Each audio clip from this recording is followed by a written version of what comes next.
De omstandigheden binnen Jood goed op de oorlogsprong bij de tienje. Het zintje schijnt en er stiert net soort wien.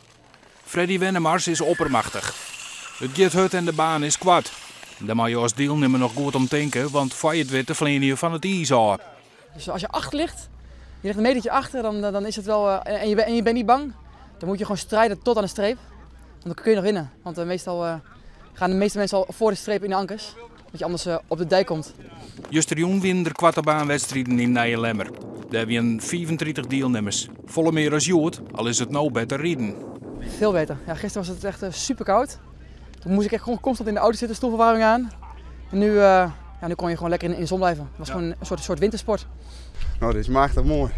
Ik ben juist er in Nijlemmer en ik ben al een stuk kouder, maar nog het zintje erbij.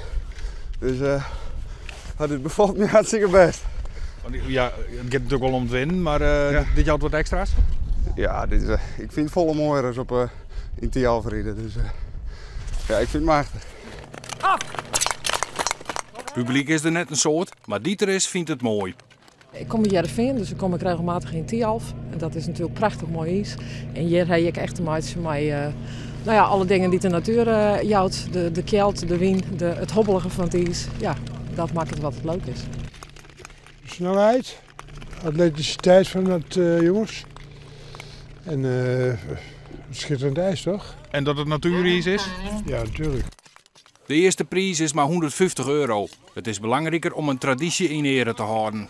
Heel vroeger, want ik ben natuurlijk van boerenafkomst. En toen konden de boeren in de winter gewoon hun maandsalaris verdienen met schaatsen. Ja. En die tijd is niet meer, dat is gewoon jammer. Vaak even in vlees en spek vorm, geloof ik, hè?